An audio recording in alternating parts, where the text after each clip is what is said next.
பொறுத்த வரைக்கும் பிள்ளைகளுக்கு ஒரு கஷ்டம் அப்படின்னா அம்மா அப்பா 2 பேருமே காக்கின்ற தொழிலை செய்யறாங்க, பிள்ளைகளை காப்பாத்தணும் அதுல இருந்து அப்படின்னுட்டு.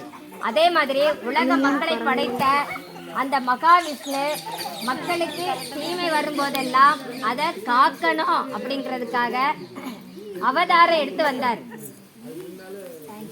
தூதனை அனுப்பி விடாம தானாகவே வந்தாரு பூமிக்கு. அப்படி 10 அவதாரம் எடுத்தார்.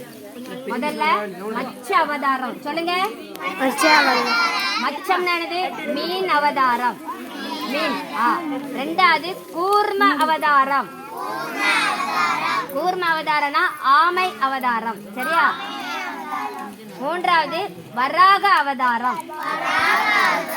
வராகம் அப்படின்னா பன்றி வடிவத்துல, சரியா? அது எல்லாம் பிறகு நேரம் கிடைக்கும் போது ஒவ்வொரு கதையா சொல்றேன். பன்றி அவதாரம் அதுதான் வராக அவதாரம்.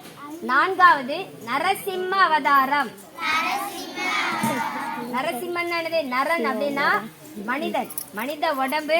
சிம்மம் அப்படின்னா சிங்கம், சிங்க முகம், மனித உடம்பு. இதுல அவதாரம் எடுத்தார். அடுத்தது வாமன அவதாரம். 5வது அவதாரம் வாமன அவதாரம். பரசுராமர் அவதாரம். 7வது ராம அவதாரம். 8வது பலராமன் அவதாரம். 9வது ஸ்ரீ கிருஷ்ணர் அவதாரம். 10வதாக எடுக்க போகிற அவதாரம். என்ன தீமைகள் நிறைய ஆயிடுச்சுன்னா கடவுள் அதை பொறுக்க முடியாம அவதாரம் எடுப்பாரு. அது கல்கி அவதாரம். என்ன அவதாரம்? 9 அவதாரம் முடிஞ்சிருக்கு. இதுல 9வது அவதாரம் தான் ஸ்ரீ கிருஷ்ணர்.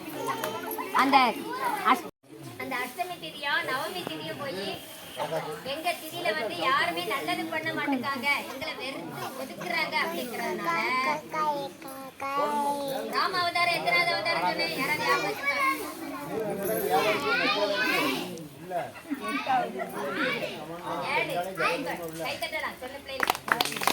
ஏழாவது அவதாரம் ராம அவதாரம். அது நவமி திதியில ஸ்ரீராமர் அவதாரம் பண்ணாரு. அதுக்கடுத்தது அஷ்டமி திதியில நம்ம ஸ்ரீ கிருஷ்ணர் அவதாரம் பண்ணாரு. அப்போ அந்த நவமியையும் அஷ்டமியையும் நம்ம வெறுக்க கூடாது. எல்லா திதியும் இறைவன் படைப்புல எல்லா திதியும் ஒன்றுதான். நம்ம கண் விழிச்சு எழுகின்ற ஒவ்வொரு நாளுமே நமக்கு புனிதமான நாள் தான். இந்த நாள் நல்ல நாள் அப்படிங்கிற மாதிரி எல்லா நாளுமே நமக்கு நல்ல நாளாக அமையணும். அதுக்காக நம்ம என்ன பண்ணணும்? கண்ணை விழிச்ச உடனே நமக்கு பிடித்த தெய்வத்தை நினைச்சுக்கிட்டே எந்திரிக்கணும். இதெல்லாம் செய்யலாமா? சரி. இந்த கிருஷ்ணர்